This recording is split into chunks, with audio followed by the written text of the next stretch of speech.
Ezra గ్రంథం 7వ అధ్యాయం 10వ వచనం. ఎజ్రా గ్రంథం 7వ అధ్యాయం 10వ వచనం అందరం కలిసి చదుదాం. ఎజ్రా యెహోవా ధర్మశాస్త్రమును పరిశోధించి దాని చొప్పున నడుచుకున్నట్టుకును, ఇశ్రాయేలీయులకు దాని కట్టడలను విధులను నేర్పుటకును దృఢ నిశ్చయము చేసుకొనెను. ప్రభు సాయం నిమిత్తం చిన్న ప్రార్థన చేస్తాం. పరిశుద్ధుడైన తండ్రి, ప్రేమ నమ్మకం గల పరలోకపు తండ్రి, చదువుకున్న లేఖన భాగం మాకు అర్థమైనట్లు సహాయపడము. వచ్చిన ప్రియులందరూ ప్రభా యోగ్యమైన విధానంలో మేము అందరం పరీక్షించుకొని బలలో చేవేసే కృపను మాకు అనుగ్రహించము. ప్రభా ఇదేదో ఆచార ప్రకారం కాదు, కానీ మా జీవితాలు సరిచేసుకొని నీకు యోగ్యంగా మేము బ్రతుకున్నట్లు నీ వాక్యం ద్వారా మాతో మాతో మాట్లాడము. ప్రభా నీ యొక్క మాటలు మాకు అనుగ్రహించు, నీ వర్తమానం మాకు దయచేయము. ప్రభా నీ సిలువ చాటు మరుగు చేసుకున్నాము. ఈ యొక్క ప్రభా కొడుకును ఆశీర్వాదకరంగా చేయండి. మీ అధ్యక్షతను జరిగించండి. మిమ్మల్ని చూచే కనులు మాకు దయచేయండి. ప్రభా మీరు మాతో మాట్లాడము. ప్రభు నీ స్వరం మాకు వినిపించు. నీ దాసుడు ఆలకించుచున్నాడు, కనికరించి కృప దయచేయమని వందనాలు చెల్లిస్తూ యేసు క్రీస్తు ప్రభువును ప్రార్థించి స్తుతించి అడిగి వేడుకుంటున్నాం తండ్రి, ఆమేన్. అందరు ప్రైజ్ లార్డ్ మా. మళ్ళీ ఇంకొకసారి మాట మళ్ళీ చూద్దాం. ఎజ్రా గ్రంథం 7వ అధ్యాయం 10వ వచనం. ఎజ్రా యెహోవా ధర్మశాస్త్రమును పరిశోధించి దాని చొప్పున నడుచుకున్నట్టుకును, ఇశ్రాయేలీయులకు దాని కట్టడలను విధులను నేర్పుటకును దృఢ నిశ్చయము చేసుకొనెను. చదవబడినటువంటి లేఖన భాగం ప్రభు మన కొరకై ఆశీర్వదించునుగాక. ఇక్కడ రాయబడిన మాట నడుచుకొనుటకును అని రాయబడింది. ఒక విశ్వాసి ఎలా నడుచుకోవాలి అనే విషయాలు ఈరోజు మనం నేర్చుకుంటాం. ఎలా నడుచుకుంటే మనము దేవుడు మెచ్చుకుంటాడు, కొన్ని పద్ధతులు, కొన్ని మాటలు, కొన్ని ఆజ్ఞలు దేవుడు ఈ యొక్క ధర్మశాస్త్ర గ్రంథంలో బైబిల్లో రాసించాడు. ఎలా నడుచుకోవాలి ఒక వ్యక్తి ఎలా నడుచుకోవాలి, ఎట్లంటే అటు నడవడానికి వీలు లేదు. ఎట్లంటే అట్లా నడిస్తే దేవుడు మెచ్చుకోడు, దేవుడు ఒప్పుకోడు. ఒక క్రమంలో నడవాలా. చూడండి, మనకందరికీ చీమలు తెలుసు. చీమలు ఎట్లా నడుస్తాయి? చీమలు చక్కగా లైన్లో నడుస్తాయి. వాటికి రాజు లేడు, వాటికి అధిపతి లేడు, లేకపోతే పక్కన కౌన్సిలర్స్ లేరు. నువ్వు ఇట్లా పో, ఇట్లా పో, ఇట్లా పో, ఇట్లా పో అని ఏమైనా చెప్తారా? ఎవరు లేరు. కానీ దానికి మాత్రం దేవుడు జ్ఞానం ఇచ్చినాడు. సో మరి చీమల యొద్దకు వెళ్ళి జ్ఞానం తెచ్చుకో, బుద్ధి తెచ్చుకో. అయితే అవి చక్కగా పోతాయి, అవి చక్కగా నడుచుకుంటాయి. ఎందుకు దేవుడు వాటిని పెట్టాడు? కాకి ఎట్లా నడుస్తుంది? కాకి చూసినారా? కాకి ఎట్లా నడుస్తుందమ్మా? ఒక కాలు ఇట్టేస్తే ఒక కాలు ఇట్టేస్తుంది, ఒక కాలు ఇట్టేస్తే ఒక కాలు ఇట్టేస్తుంది. ఏమో పెద్ద బరువుతో నడుస్తుంది. ఇటు ఒక పక్క అంతా ఒక పక్కన బరువు మోపుతుంది, మళ్ళీ ఇంకొక పక్కన బరువు మోపుతుంది. అంటే దాని నడక సరిగా ఉండదు. పాము ఎట్లా నడుస్తుంది? పాము వంకరగా నడుస్తుంది. అయితే దేవుడు సెలవిచ్చేది ఎలా నడుచుకోవాలి, ఒక విశ్వాసి ఎలా నడుచుకుంటే దేవునికి ఇష్టంగా ఉంటామో అనే విషయాలు ఇక్కడ చదవబడినటువంటి లేఖనంలో ఎజ్రా ఒకటి తీర్మానం చేసుకున్నాడు. ఏమని తీర్మానం చేసుకున్నాడు? దృఢ నిశ్చయం చేసుకున్నాడు. ఏమని? దాని కట్టడలను విధులను నేర్పుటకును. మళ్ళా చదవమాట. ఎజ్రా యెహోవా ధర్మశాస్త్రమును పరిశోధించి దాని చొప్పున నడుచుకున్నటకును, ఇశ్రాయేలీయులకు దాని కట్టడలను విధులను నేర్పుటకును దృఢ నిశ్చయము చేసుకున్నాడు. ఎంత కాన్ఫిడెంట్గా ఆయన నేర్చుకున్నాడు ఈ విషయాలు. దృఢ నిశ్చయం చేసుకున్నాడు. నేను ఇలా నడుస్తాను, ఇలా నడవాలి, నన్ను చూసి ఇతరులు నేర్చుకోవాలి, నేను చక్కగా నడవాలి. ఆయన ధర్మశాస్త్రమును పరిశోధించి అని రాయబడింది. ధర్మశాస్త్రమును పరిశోధించి దాని చొప్పున నడుచుకొనుటకును. ఒక విశ్వాసి ఎలా నడవాలి అని అంటే బైబిల్ చెప్తుంది. చూడండి, మొట్టమొదటి సంగతి ఎఫెసీ పత్రికలో 5వ అధ్యాయము,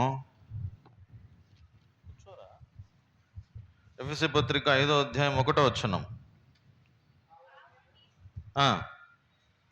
కావున మీరు ప్రియులైన పిల్లల వలె దేవుని పోలి ఎట్లా నడుచుకోవాలి? ఒక విశ్వాసి ఎట్లా నడుచుకోవాలి? ఒక విశ్వాసం ఎట్లా నడుచుకోవాలా? దేవుని పోలి నడుచుకోవాలా. దేవుడు ఎలా నడుచుకుంటాడో ఆయన అడుగులో అడుగు వేసుకుంటూ పోవాలా. ఆయనే మనకు మాదిరి అని రాయబడింది బైబిల్లో. నన్ను పోలి నడుచుకొనుడి. ఆయన మనకు ఒక మంచి ఎగ్జాంపుల్. ఆయన భూమి మీద మనము ఆయనను చూస్తూ బ్రతకాలి, ఆయనను చూస్తూ నడవాలి. ఎబ్రీ పత్రిక 12:2లో ఏముంది? యేసు వైపు చూచుచు ముందుకు సాగిపోవాలి. యేసు వైపునే చూడాలి, ఇంకెవరిని చూడకూడదు. ఇక్కడ రాయబడిన మాట దేవుని పోలి నడుచుకొనుడి. ఆదికాండం 5:24లో ఒక వ్యక్తి నడిచాడు, దేవుణ్ణి పోలి నడిచాడు. ఎట్లా నడిచాడు ఆయన? చూడండి, ఆదికాండం 5:24. హనోకు దేవునితో నడిచిన తర్వాత దేవుడు అతనిని తీసుకొని పోయాను గనుక అతడు లేకపోయాను. హనోకు దేవునితో నడిచాడు. ఎన్ని సంవత్సరాలు నడిచాడు? ఎన్ని సంవత్సరాలు నడిచినాడు? 300 సంవత్సరాలు. అవునా కాదా? 300 years, 300 ఏండ్లు. 22వ వచనంలో ఉందన్నమాట. హనోకు 22, ఆదికాండం 5:22.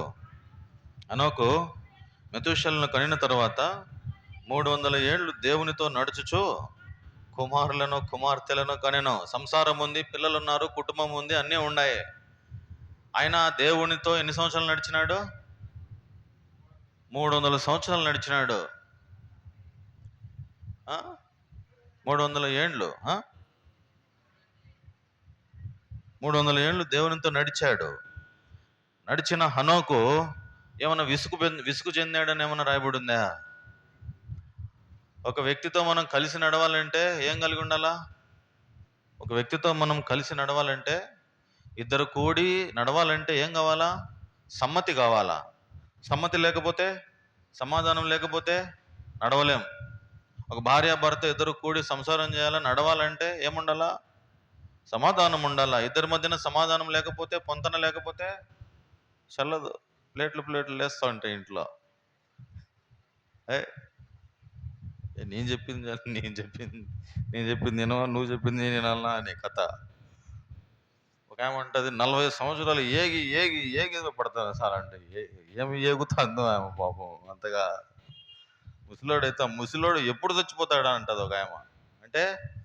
అంటే మనిషి ఒక మనిషితో నడవాలంటేనే అంత విసుగు చెందుతుంది. దేవుని పోలి నడవాలి. 300 సంవత్సరాలు నడిచినాడు ఆయన.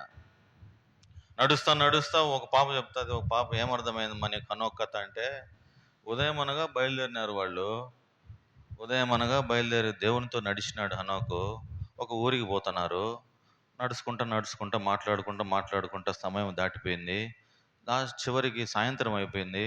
అరే ఇంకా వెనక్కి తిరిగి చూసుకుంటే మా ఇల్లు దాటిపోయి ఆడుకో వచ్చేసినామే అని చెప్పి ఇంకా దేవుని ఇల్లు దగ్గరకు వచ్చేసింది అంట. అక్కడ ఇంకా దేవుని ఇల్లు దగ్గరకు వస్తేనే ఇంకా దేవుడు అన్నాడంట, రా ఇంక మా ఇంటికి పోదామని అన్నాడంట. హనోకు అట్లా వెళ్ళిపోయినాడంట. ఆ పాప చెప్తుంది ఆ మాట. అంటే దేవునితో నడిచే ఆ సంబంధం, ఒక మనిషి దేవుని పోలి నడుచుకోవాలి. దేవునితో నడుస్తూ ఉంటే సమయం తెలియదు, కాలము తెలియదు, ఆకలి దప్పులు తెలియవు. 40 దినాలు ఆ మోషే కొండ మీద ఉన్నాడు, ఆకలి దప్పులు లేవు, దేవునితో ఉన్నాడు. దేవునితో ఉంటే దేవుని రాజ్యం భోజనం పానము కూడా అవసరం లే. దేవుని రాజ్యము భోజనము పానము కాదు. ఏమంట దేవుని రాజ్యం? నీతి, సమాధానము, పరిశుద్ధాత్మ యందలి ఆనందం. అది బ్రతుకు. దేవునితో నడవాలా. హనోకు బ్రతికినాడు దేవునితో 300 సంవత్సరాలు. హనోకు రా పోదాం అంటే, సరే bro, I'm ready to come. దేవునితో నడుస్తున్నామా? దేవునితో నడిచే ఆ అనుభూతి నీకుందా? దేవునితో మాట్లాడుకునే ఆ అనుభూతి నీకుందా? ఒకవేళ నీకు ఆ అనుభూతి ఉంటే నువ్వు ఇట్లా దిగాలుగా ఉండవు. నీ మనసు ఎంత ఆహ్లాదంగా, సంతోషంగా గంతులేస్తూ ఉంటుంది. నువ్వు ఎప్పుడు దేవునితోనే మాట్లాడుకుంటూ ఉంటావు. నేను రక్షణ పొందినప్పటి నుంచి ఎప్పుడు ఏకాంతంగా ఏడన్నా స్థలం దొరుకుతుందా, లేకపోతే ఏదైనా చెట్టు దొరుకుతుందా, ఆ చెట్టు కిందకి వెళ్ళిపోదామా అనిపిస్తుంది. ఆ చెట్టు కిందకి పోయారు అని చెప్పి కూర్చొని పిచ్చోటి మాట్లాడుకుంటూ ఉంటా. దేవునితో మాట్లాడుకోవాలనే ఆశ. ఒకటి ఏదైనా చదువుకోవాలంటే అది అర్థం కాకపోతే దేవుణ్ణి అడుగుతా, ప్రభు ఇది ఎట్లా నాకు అర్థం కాలేదే అని. ఇది బాగా చదువు, ఇది చదువు, ఇది చదువు, ఇది చదువు నాకు చెప్తాడు దేవుడు, ఆలోచన చెప్తాడు. ఆయనతో నడిచే అనుభూతి అది వేరు. ఆయనతో నడవాల. హనోకు 300 సంవత్సరాలు అన్నీ ఉన్నాయి, పిల్లలు ఉన్నారు, కుటుంబం ఉంది. నాకు సమయం లేదు బ్రవ్వ, నీతో రాలేనని చెప్పలే. హనోకు అన్నాడు ఏమన్నా? హనోకు ఎక్కడన్నా ఏ విషయంలో అయినా నేను రాలేను ప్రభు, ఈరోజు నేను మందిరానికి రాలేను అని చెప్పి ఏమన్నా అన్నాడా? లేకపోతే నీతో నడవలేను ప్రభు అన్నాడా? హనోకు 300 సంవత్సరాలు కుమారులను కుమార్తె, అక్కడ రాయబడిన మాట, అది ఎందుకు రాసినాడు ఆ మాట? 300 సంవత్సరాలు 22 వచ్చిన ఆదికాండం 5:22. హనోకు మెతూషలను కనిన తర్వాత 300 ఏళ్ళు దేవునితో నడుచుచు, చూడండి ఎందుకు రాసి పెట్టినాడు? కుమారులు ఉన్నారు, కుమార్తెలు ఉన్నారు. ఎంతమంది కుమారులు, ఎంతమంది కుమార్తెలు? ఇద్దరితోనే ఏగలేకుండా ఉన్నాం మనము, అవునా కాదా? ఎంతమంది కుమారులు, ఎంతమంది కుమార్తెలు? అందరూ ఉన్నారు, కానీ దేవునితో నడుస్తున్నాడు. దేవునికి ఇచ్చే సమయం దేవునికి ఇస్తున్నాడు, దేవునితో నడుస్తున్నాడు ఆనందంగా. ఆదాము అవ్వలు దేవుని తోటలో, ఏదైనా తోటలో సాయంకాలపు పూట, చల్లని పూట దేవుడు వస్తాడని తెలిసి అక్కడ ఎదురు చూస్తూ ఉంటారు దేవుని కోసం, దేవునితో మాట్లాడాలని. చల్లని పూటను దేవుడు వస్తాడు, దిగుతాడు, ఇంకా దేవునితో మాట్లాడుకోవాలని. వాళ్ళు తప్పు చేసి వాళ్ళని ఆజ్ఞ అతిక్రమించి ఆ ఏదైనా తోట నుంచి వెలివేయబడ్డారు, తోలివేయబడ్డారు వాళ్ళు. అయితే మనం ఎట్లా నడవాలండి? మొట్టమొదటిగా దేవుని పోలి నడవాలి. దేవుని యొక్క పోలిక మనలో ఉండాల. అందుకే దేవుడు ఆదికాండం 1వ అధ్యాయంలో దేవుడు ఎవరి పోలిక పుట్టించినాడు మనలను? 26వ వచనం, 27వ వచనం చూడండి. ఆదికాండం 1:27. తన స్వరూపమందు నరుని సృజించెను, దేవుని స్వరూపమందు వాని ఎవరి స్వరూపం ఇది?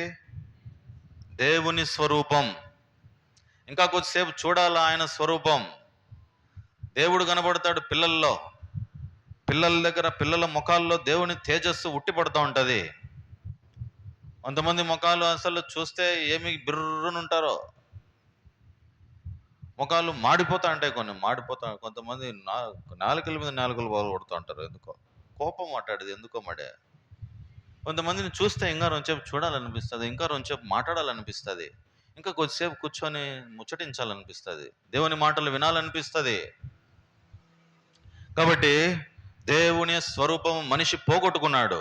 ఎట్లా పోగొట్టుకున్నాడు? దేవుని స్వరూపము, దేవుని రూపం ఉన్నది, ఆ రూపాన్ని పోగొట్టుకున్నాడు. ఎందుకంటే ఆజ్ఞను అతిక్రమించినాడు. తినకూడని పండు తిని ఏం చేసినాడు? దేవుని యొక్క కోపం తెచ్చుకున్నాడు, ఉగ్రత తెచ్చుకున్నాడు. ఆజ్ఞను అతిక్రమించినాడు, పాపం చేసినాడు.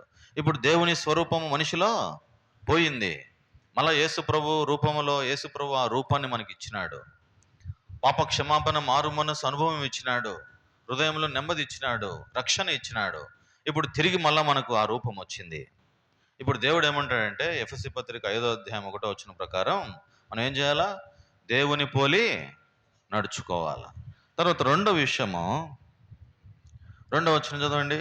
ఎఫెసీ పత్రిక 5వ అధ్యాయం 2వ వచనం. రెండవ విషయం, ఎట్లా నడుచుకోవాలా మనము?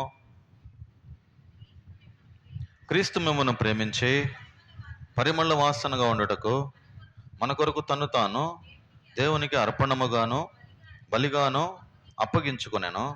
అలాగుననే మీరును ప్రేమ కలిగి ఎట్లా నడుచుకోవాలా? ప్రేమ కలిగి నడుచుకోవాలా.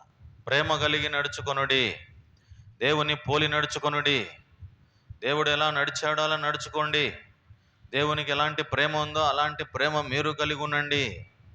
దేవుని ప్రేమ శాశ్వతమైన ప్రేమ. ప్రేమ కలిగి నడుచుకొనుడి.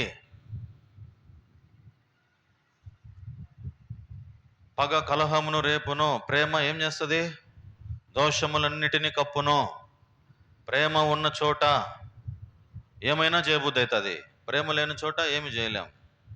ప్రేమ ఉంటే ఒక 2 మైళ్ళు రమ్మంటే 10 మైళ్ళు పోతాం, పోమా? ప్రేమ లేకపోతే ఏం చేయలేము కూడా, మనసు రాదు. ప్రేమ కలిగి నడుచుకొనుడి. అందుకనే బైబిల్లో ఒక మాట స్పష్టంగా మత్తయి సువార్త 5వ అధ్యాయంలో నీ శత్రువును ప్రేమించుడి అని రాయబడింది. ఏముంది? నీ శత్రువుని ప్రేమించుడి. ఎక్కడన్నా చెప్తారా? ఎవరైనా ఏ గ్రంథమన్నా చెప్తుందా? ఏ గ్రంథమన్నా ఈ మాట చెప్తుందా? నీ శత్రువును ప్రేమించు.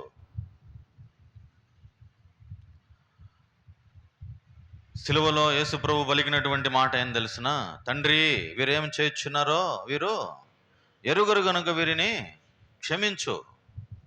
ఏమి ప్రేమ అది? నిన్ను గుద్దినోడెవడో చెప్పు.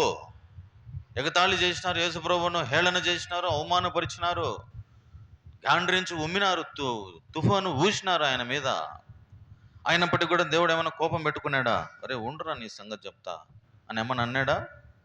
మనమైతే ఆయన జుట్టు పట్టుకొని లాగినారు, తర్వాత ఉమ్మేసినారు, అన్నిటినీ సహించినాడు. ఆయన చివరికి ఏమన్నాడంటే, తండ్రి వీరేం చేయుచున్నారు, వీరు ఎరుగరు కనుక వీరిని క్షమించు ప్రభువా అన్నాడు. ఏమి ప్రేమ అది? దేవుని ప్రేమ విలువైన ప్రేమ. మనిషి ప్రేమ స్వార్థమైన ప్రేమ. ప్రేమ కలిగి నడుచుకొనుడి. నీలో నాలో ప్రేమ ఉండాలి. ఎలాంటి ప్రేమ ఉండాలి? దేవుని ప్రేమ ఉండాలి.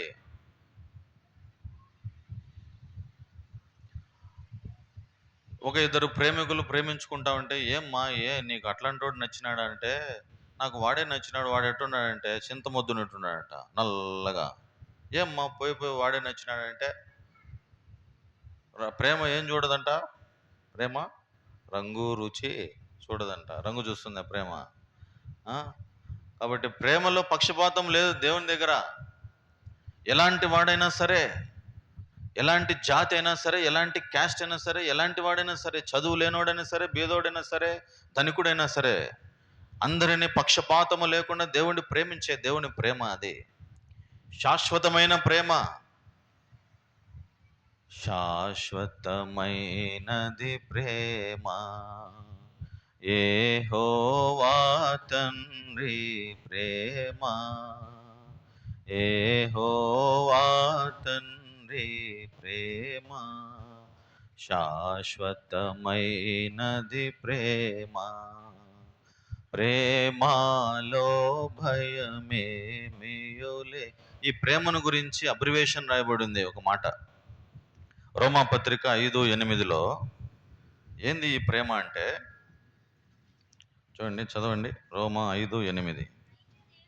అయితే దేవుడు మన ఎడల తన ప్రేమను వెల్లడిపరుచున్నాడు.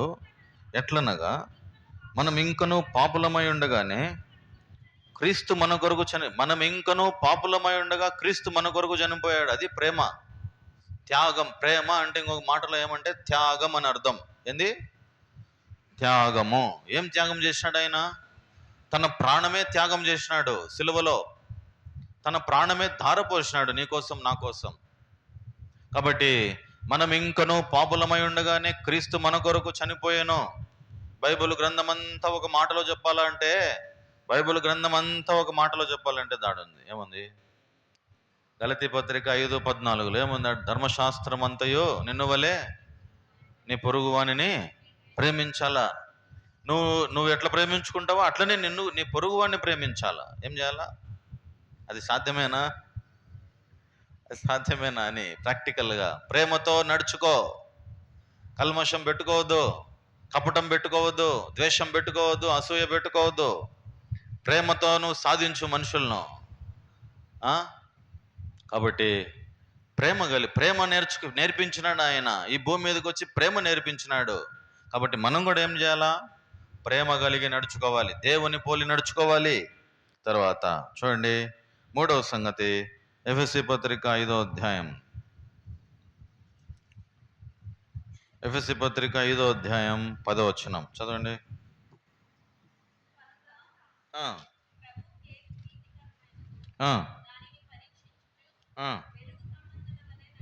వెలుగు సంబంధుల వలె ఏం చేయాలా? ఎట్లా నడుచుకోవాలా? వెలుగు సంబంధుల వలె నడుచుకోవాలి.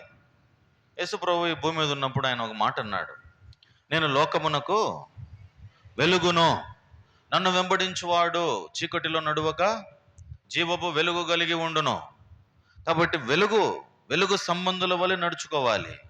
చీకటి మనలో కనపడకూడదు. మనల్ని చూస్తే వెలుగు ఉండాలి, ప్రకాశించాలి. వెలుగు అందరూ ప్రేమిస్తారు, చీకటిని ఎవరిని ప్రేమిస్తారా? అయితే బైబిల్లో రాయబడింది, యోహాను సువార్తలో, వెలుగును ప్రేమింపక అందరూ చీకటిని ప్రేమించినారని రాయబడింది. చూడండి, యోహాను సువార్త 3వ అధ్యాయం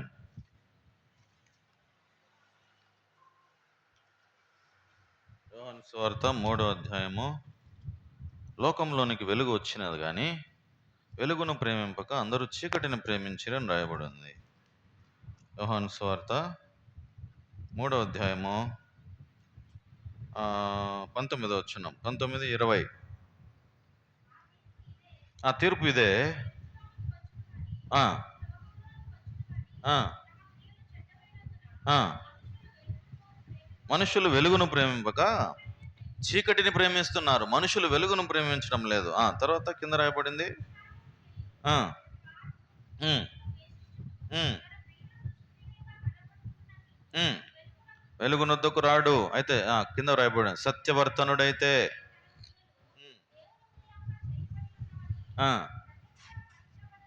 వెలుగునొద్దకు వచ్చును. సత్యవర్తనుడు వెలుగునొద్దకు వచ్చును. మనుషులు లోకమును ప్రేమించినారు, వెలుగును ప్రేమింపక చీకటినే ప్రేమించిరి. వెలుగు లోకంలోనికి వచ్చింది, అయితే మనుషులు వెలుగును ప్రేమింపక చీకటిని ప్రేమిస్తున్నారు. దేవుడు అంటాడు, ఏమంటాడంటే మత్తయి సువార్త 5వ అధ్యాయంలో మన గురించి ఏం చెప్తాడంటే ఆయన, చూడండి, మత్తయి సువార్త 5వ అధ్యాయం 14వ వచనం. మీరు లోకమునకు ఏమని చెప్పాడు? నిన్ను నన్ను దేవుడు ఏం చెప్పినాడు? మీరు లోకమునకు వెలుగు. మీరు లోకమునకు వెలుగై ఉన్నారు. ఒక క్రైస్తవుడు ఎక్కడ ఉంటాడు, అక్కడ వెలుగు ఉంటుంది. చీకటి ఉండదు, నెమ్మది ఉంటుంది, సంతోషం ఉంటుంది, కలవరం ఉండదు. వాడు వెలుగుతూ ఉంటాడు, పక్కనోడిని వెలిగిస్తూ ఉంటాడు. వాడు వెలుగుతూ ఉంటాడు, పక్కనోడిని వెలిగిస్తూ ఉంటాడు. అది వాని పని. మనం వెలగాల, అది దేవుని ఉద్దేశం. వెలుగును ప్రేమించక అందరూ చీకటిని ప్రేమించిరి. 3 సంగతులు ఏం చూసామో? క్రీస్తును దేవుని పోలి నడుచుకోవాలి. దేవుని స్వరూపం మనలో ఏర్పడాలి. దినదినము ఆయన స్వరూపము మనలో ఏర్పడాలి. తర్వాత 2వ విషయము, మనము ప్రేమ కలిగి నడుచుకోవాలి. తర్వాత ప్రేమ కలిగి నడుచుకోవాలంటే, ఇప్పుడు లోకంలో ఏం జరుగుతుంది? అక్రమం విస్తరించుట చేత అనేకుల ప్రేమ చల్లారిపోతుంది, విరుద్ధం అయిపోతుంది. ప్రేమ లేదు ఎక్కడ కూడా. అన్నదమ్ముల మధ్య లేదు, భార్య భర్తల మధ్య లేదు. ఇవన్నీ ప్రేమ చల్లారిపోయే దినాలు. అక్రమము ఏమైపోతా ఉంది? విస్తరించిపోతా ఉంది. అక్రమం విస్తరించుట ద్వారా ప్రేమ చల్లారిపోతా ఉంది. పాత దినాల్లో ప్రేమ లేదు ఇప్పుడు. పాత దినాల్లో పాపము కొంచెం ప్రేమ కలిగి ఉన్నది. ఇప్పుడు ప్రేమ ఉందా ఎవరికన్నా? నటించే ప్రేమలన్నీ, స్వార్థముతో కూడిన ప్రేమలు, ఆశించే ప్రేమలు. దేవుని ప్రేమ అలాంటిది కాదు. హద్దులు లేని ప్రేమ. ఆయన ప్రేమలో కపటం లేదు. ఆ ప్రేమ అనే ఆ మాటకు అర్థము 1 కొరింథీ పత్రిక 13వ అధ్యాయము తర్వాత ఇంటికి వెళ్ళి చదవండి. ప్రేమలో ఉన్న గుణాలు ఎలాంటివో, ఆ ప్రేమ ఉంటే ఎట్లా మనిషి ప్రవర్తిస్తాడు అనే విషయాలు అక్కడ ఉన్నాయి. చాలా బాగా అర్థమవుతుంది. ప్రేమ డంబముగా ప్రవర్తించదు, ప్రేమ ఉప్పొంగదు, అమర్యాదగా నడవదు, అన్నిటినీ తాళ్ళుకొనును, ప్రేమ అన్నిటినీ సహించును, దీర్ఘశాంతం వహించును. ఇట్లాంటివన్నీ అందులో ఉన్నాయి ఆ అధ్యాయంలో అంతా. ఇంకొకటి 3వ సంగతి ఏం చూసినామంటే, ఒక క్రైస్తవుడు ఎట్లా ఉండాలా, ఎలా నడుచుకోవాలా? వెలుగు సంబంధుల వలె నడుచుకోవాలి. తర్వాత 4వ విషయం చూడండి, ఎఫెసీ పత్రిక 5వ అధ్యాయము 15వ వచనం.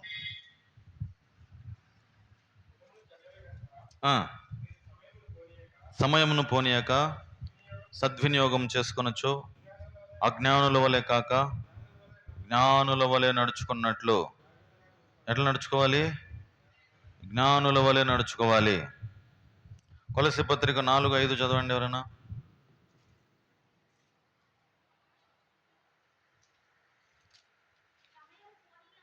సమయమును పోనీయక సద్వినియోగము చేసుకొనొచ్చు, వెలుపటి వారి వలె నడవక జ్ఞానము కలిగి. ఎట్లా నడుచుకోవాలా?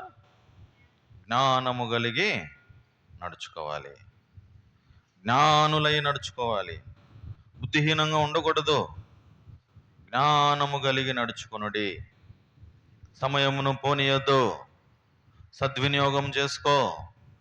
అన్నీ పోతాయి, అన్నీ దాటిపోతూ ఉంటాయి. మళ్ళీ సమయం వెనక్కి రమ్మంటే వస్తుందా? నిన్నటి దినం మళ్ళీ మనం వెనక్కి పోయి తొంగి చూస్తామా? సమయము దాటిపోతుంది అంతే. సమయము చాలా సద్వినియోగపరుచుకోవాలా. మన సమయం అంతా రికార్డ్ అవుతా ఉంది, దేవుని దగ్గర రికార్డ్ అవుతా ఉంది. మనం నిన్నటి దినం ఏం చేసినాం, మొన్నటి దినం ఏం చేసినాం, ఈరోజు ఏం చేస్తున్నాం అనే విషయాలన్నీ రికార్డ్ అవుతున్నాయి. కాలములు దేవుని వశములో ఉన్నాయి. ఎవరి వశంలో ఉన్నాయి? కాలము దేవుని వశంలో ఉంది. కాబట్టి కాలం పోగొట్టకూడదు, సమయాన్ని పోగొట్టకూడదు, జ్ఞానము గల వారమై నడుచుకోవాలా. అందుకనే ఎవరికైనానో జ్ఞానము కొదువుగా ఉన్న ఎడల వాడు ఎవరు చేయాలా? ఏమడగాల? దేవుణ్ణి అడగాల. యాకోబు పత్రిక 1వ అధ్యాయం 5వ వచనంలో ఉంది ఆ మాట. ఎవరికైనానో జ్ఞానము కొదువుగా ఉన్న ఎడల అతడు దేవుని అడగవలెను, అతడు ధారాళముగా దయచేవాడు.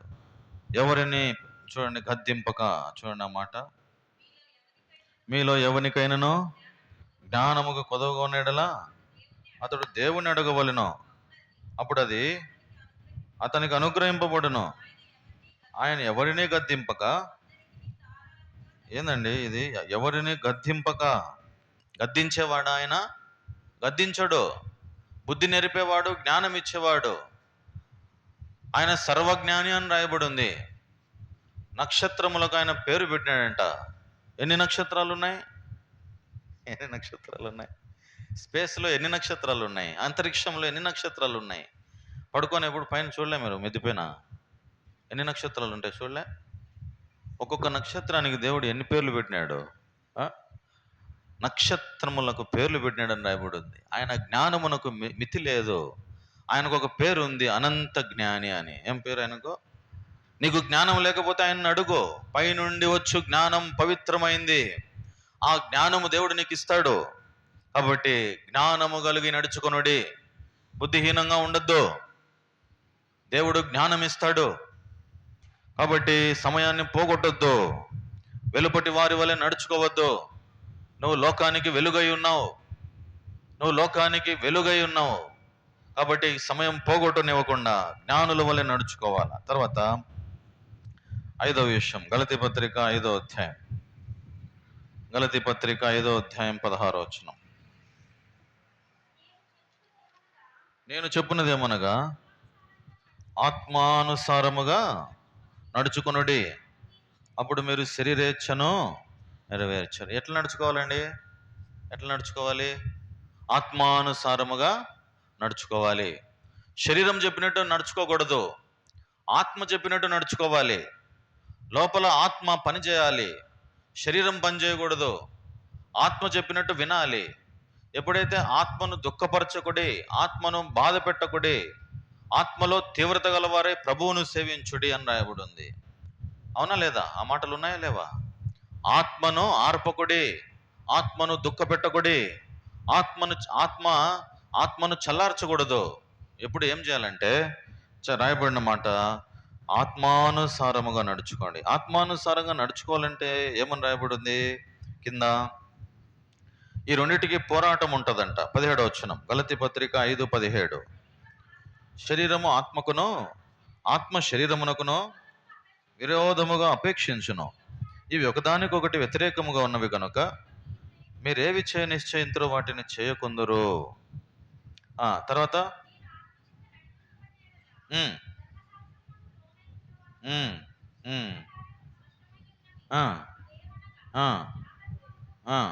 అపవిత్రత, కాముకత్వము, విగ్రహారాధన, ద్వేషములు, కలహము, మత్సరములు, క్రోధములు, కక్షలు, భేదములు, విమతములు, అసూయలు, మత్తతులు, ఇవన్నీ శరీర కార్యాలు. అల్లరితో కూడిన ఆటపాటలు, ఇవన్నీ శరీర కార్యాలు. ఆత్మకార్యాలు ఏంటివి? ప్రేమ, సంతోషము, సమాధానము, దీర్ఘశాంతము, దయాళత్వము, మంచితనము, విశ్వాసము, సాత్వికము, ఆశా నిగ్రహం, ఇవన్నీ ఆత్మఫలాలు.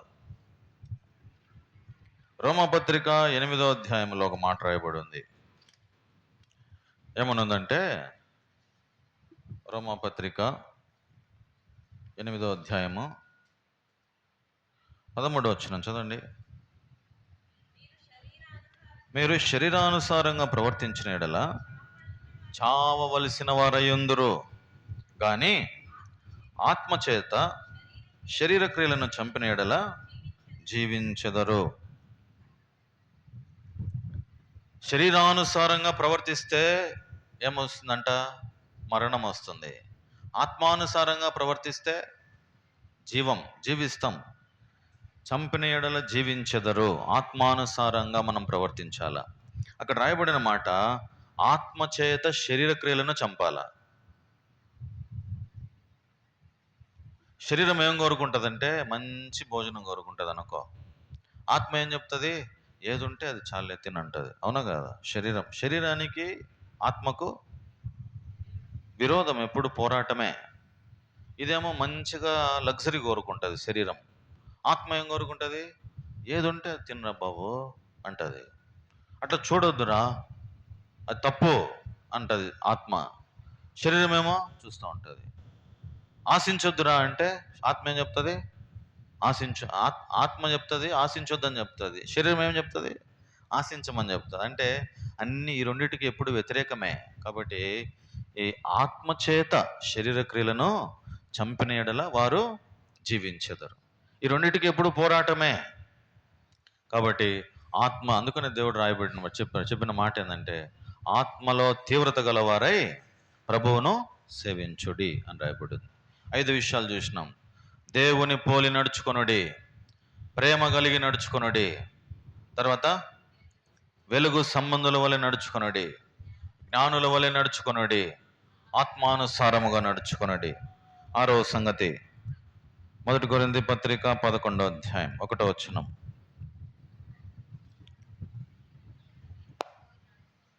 నేను క్రీస్తును పోలి నడుచుకొనుచున్న ప్రకారం మీరును నన్ను పోలి.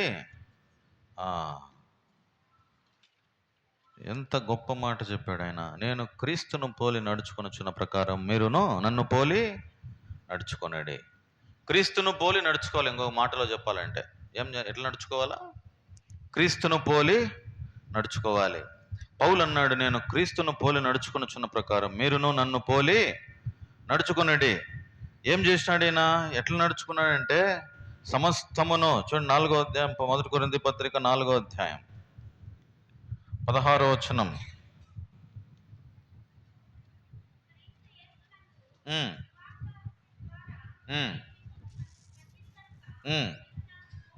మీరు నన్ను పోలి నడుచుకునే వారై ఉండవలనని బతిమాలుకుంటున్నాడు. మీరు నన్ను పోలి నడుచుకోండి, మీరు నన్ను పోలి నడుచుకోవాలి అని చెప్తున్నాడు ఆయన.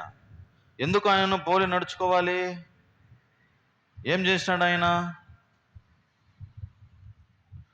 వెనకున్నవి మరచి అని అంటాడు ఒక చోట. ఆయన వెనకున్నవి మరచి సమస్తమును నష్టముగా ఎంచుకొని ఆయన ముందుకు సాగినాడని రాయబడింది. సమస్తమును పెంటగా ఎంచినాడంట, వెనకున్నవి మరిచిపోయినాడంట, ముందుకు సాగుతూ పోయినాడు. క్రీస్తును పోలి నడుచుకున్నాను కాబట్టి మీరు నన్ను పోలి నడుచుకున్నాడు. కాబట్టి ఎవరు చెప్తారు ఈ మాట? మనం కూడా అట్లా చెప్పాలా. నేను క్రీస్తును పోలి నడుచుకుంటున్నాను, ఆయన అడుగులో అడుగు వేసుకుంటూ పోతున్నాను, ఆయన ముఖ స్వరూపమును చూచి ముందుకు సాగుతున్నాను, ఆయన తప్ప నాకు ఇంకా వేరే గమ్యము లేదు, వేరే గురి లేదు. కాబట్టి మనం ఏం చేయాలంటే క్రీస్తును పోలి ముందుకు నడుచుకుంటూ పోవాలి. ఇదే మన యొక్క గురి. తర్వాత ఇంకొక మాట రాయబడి ఉంది చూడండి. అపోస్తల కార్యములు 10వ అధ్యాయము 35వ వచనం. అపోస్తల కార్యములు 10వ అధ్యాయము 35వ వచనం. ప్రతి జనములోనూ ఆయనకు భయపడి నీతిగా నడుచుకొని వానిని ఆయన అంగీకరించును. ఎవరిని ఎట్లా నడుచుకోవాలా? నీతిగా నడుచుకొని వానిని ఆయన అంగీకరించును. ఎట్లా నడుచుకోవాలండి? Righteous walk. నీతిగా నడుచుకోవాలి, నీతి న్యాయములను అనుసరించి నడుచుకోవాలి. ఇంకొక మాట రాయబడింది ఇదే మాట ఇర్మియా గ్రంథం 22:3లో చూడండి అమ్మా. ఇర్మియా గ్రంథం 22:3. ఇర్మియా గ్రంథం 22:3. యెహోవా ఈలాగు ఆజ్ఞించుచున్నాడు, ఎట్లా నడుచుకోవాలి? మీరు నీతి న్యాయములను అనుసరించి నడుచుకొనుడి. యెహోవా నీతిని ప్రేమించువాడు, ఆయన దుర్నీతిని ద్వేషించువాడు. నీవు నీతిని ప్రేమించి భక్తిహీనతను ద్వేషించుచున్నావు. ఆయన నీతిని ప్రేమించేవాడు. నీతి న్యాయములు ఆయన సింహాసనమునకు ఆధారములై ఉన్నవి. ఆయన నీతిగల దేవుడు, రైచియస్ గాడ్, ఆయనలో నీతి ఉంది. నీతి ఆయన ముందర నడుస్తుందంట. ఎట్లా అంట? నీతి ఆయన ముందర నడుస్తుంది. కాబట్టి ఎట్లా నడుచుకోవాలి మనము? నీతి న్యాయములను అనుసరించి నడుచుకోవాలి. అదే చెప్పబడిన మాట. 7 విషయాలు చూసినాం. దేవుని పోలి నడుచుకోవాలి, ప్రేమ కలిగి నడుచుకోవాలి, తర్వాత వెలుగు సంబంధుల వలె నడుచుకోవాలి, జ్ఞానుల వలె నడుచుకోవాలి, తర్వాత ఆత్మానుసారంగా నడుచుకోవాలి, క్రీస్తును పోలి నడుచుకోవాలి, నీతి న్యాయములను అనుసరించి నడుచుకోవాలి. ఎజ్రా తీర్మానం చేసుకున్నాడు, దృఢ నిశ్చయం చేసుకున్నాడంట. ఆయన ఏం దృఢ నిశ్చయం చేసుకున్నాడు? చూడు, ఎజ్రా గ్రంథం 7వ అధ్యాయం 10వ వచనంలో ఏం దృఢ నిశ్చయం చేసుకున్నాడు ఆయన? ఎజ్రా గ్రంథం 7వ అధ్యాయం 10వ వచనం. ఎజ్రా యెహోవా ధర్మశాస్త్రమును పరిశోధించి దాని చొప్పున నడుచుకున్నటకును, ఇశ్రాయేలీయులకు దాని కట్టడలను విధులను నేర్పుటకును దృఢ నిశ్చయము చేసుకుని తను నేర్చుకుంటున్నాడు, తను నడుస్తున్నాడు, ఇతరులను నడిపిస్తున్నాడు. అది చేసే పని. తను నడుస్తున్నాడు, ఇతరులను నడిపిస్తున్నాడు. అది చేసే పని. మనం కూడా అట్లా చేయాలా? మనం నడుచుకోవాలా, 10 మందిని మనం నడిపించాలా. అది కాదమ్మా మార్గము, ఇది మార్గం అని చెప్పాలా. మేలైన మార్గం ఏదో, అనేక మార్గాలు ఉన్నాయి. మేలైన మార్గం ఏదో అందులో నడుచుకొని చూసుకోవాలా, ఇది కరెక్టా కాదా అని. కాబట్టి ఆ ఎజ్రా అట్లా చేసినాడు. ఒకవేళ అట్లా నడుచుకుంటే ఫలితం ఏం తెలిసినా, చూడండి కీర్తన 103. ఒకవేళ నేను అట్లా నడుచుకుంటా ఉంటే కీర్తన 103లో ఒక మాట రాయబడింది, 17వ వచనంలో. 103:17. ఆయన నిబంధనను గైకొనుచు ఆయన కట్టడలను అనుసరించి నడుచుకొని వారి మీద, యెహోవా యందు భయభక్తులు గల వారి మీద ఆయన కృప యుగ యుగములు నిలుచును. ఆయన నీతి వారికి పిల్ల పిల్ల తరమున నిలుచును. అది ఆయన కట్టడలను అనుసరించి నడుచుకుని వారి మీద ఆయన కృప యుగ యుగములు నిలుచును. దేవుని కృప నీకు కావాలంటే ఎట్లా ఏం చేయాలా? ఆయన కట్టడలను అనుసరించి నడవాలా. ఎజ్రా తీర్మానం చేసుకున్నాడు, నేను నడుస్తాను, 10 మందిని నడిపిస్తాను. ఒకసారి మన నడక ఎట్లుందో మనం ఆలోచించుకోవాలా. నేను జ్ఞానంగా నడుస్తున్నానా? నేను వెలుగు సంబంధి వలె నడుస్తున్నానా? నేను ప్రేమతో నడుస్తున్నానా? దేవుని పోలి నడుస్తున్నానా? దేవుని పోలిక నాలో ఉందా? ఆత్మానుసారంగా నడుస్తున్నానా? ఎట్లా ఉంది నా నడక? దేవుడు మెచ్చుకునేటట్టుగా ఉందా, లేకపోతే దేవుడు అసహ్యించుకునేటట్టుగా ఉందా నా నడక? కాబట్టి మనల్ని మనం పరీక్షించుకోవాలి. పరీక్షించుకొని అందులో చేయవేయాలి.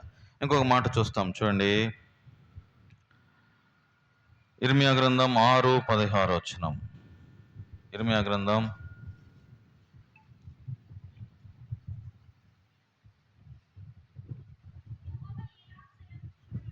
యెహోవా ఈలాగు సెలవిచ్చుచున్నాడు, ఏమా మార్గములలో నిలిచి చూడుడి, పురాతన మార్గములు అన్నీయు విచారించుడి, మేలు కలుగు మార్గమేది అని అడిగి అందులో మేలు కలుగు మార్గమేది అని అడిగి అందులో నడుచుకున్నాడు. గుడ్డిగా నడవద్దు, పక్కనోడు నడుస్తున్నాడని. ఒక గొర్రె పోయి దాటితే మిగతా గొర్రెలన్నీ, గొర్రె పోయి దాటింది అనుకో, దాన్ని ఏమంటారు? గొర్రె దాటు అంటారు కదా. ఒక గొర్రె పోయి పడింది అనుకో, ఇంకొక మిగతా గొర్రెలన్నీ పోయి పడిపోతాయి పాపం. అట్లా ఏదో గుడ్డిగా పోవద్దు. మేలు గలుగు మార్గం ఏది అని పరీక్షించి విచారించి తెలుసుకో, పరిశోధించి తెలుసుకో. యెహోషువ గ్రంథంలో ఒక మాట రాయబడింది. యెహోషువ గ్రంథం 22వ అధ్యాయం 5వ వచనం. అయితే మీ పూర్ణ హృదయముతోనో మీ పూర్ణాత్మతోనో మీ దేవుడైన యెహోవాను ప్రేమించుచు ఆయన మార్గములన్నిటిలో నడుచుకొనుచు ఆయన ఆజ్ఞలను గైకొనుచు ఆయనను సేవించుచు, యెహోవా సేవకుడైన మోషే అనుసరించి నడుచుకొనుడి, ధర్మశాస్త్రమును అనుసరించి నడుచుకొనుడి. ఆయన మార్గములు అన్నిటిలో నడుచుకో. అది ఫైనల్ కన్క్లూజన్. ఆయన మార్గం. ఎవరు ఈ మార్గమో? దేవుడు చెప్పాడు. ఏమన్నాడంటే నేనే మార్గం అన్నాడు. ఎక్కడికి? పరలోకానికి మార్గం ఆయనే. ఆయన తప్ప ఇంకొకటి ఏం లేదు. కాబట్టి యేసు ప్రభువుని ఎరగడమే నిత్య జీవం. నన్ను కనుగొనువాడు నిత్య జీవం, నన్ను జీవమును కనుగొనను. కాబట్టి ఆయన మార్గంలో నడవాల. కాబట్టి మన మార్గం ఎట్లుంది? మనం ఎలా నడుస్తున్నాం? ఎజ్రా దృఢ నిశ్చయం చేసుకున్నాడు. నేను ధర్మశాస్త్రమును అనుసరించి నడుస్తా. నేను నడిచేదే కాదు, పక్కనోని కూడా నడిపిస్తా అన్నాడు. ఎప్పుడైతే ఆయన కట్టడలను అనుసరించి నడుస్తామో ఆయన కృప యుగ యుగములు మన మీద ఉంటుందంట. అవునా కాదా? ఆయన కృప యుగ యుగములు మన మీద నిలుస్తుంది అట్లా. కాబట్టి దేవుడి వాక్యం దీవించును గాక. అందరం 2 నిమిషాలు మోకరించి ప్రార్థనలో ఉందాం. పరీక్షించుకుందాం. పరీక్షించుకొని బలలో యోగ్యమైన విధానంలో చేయవేద్దాం.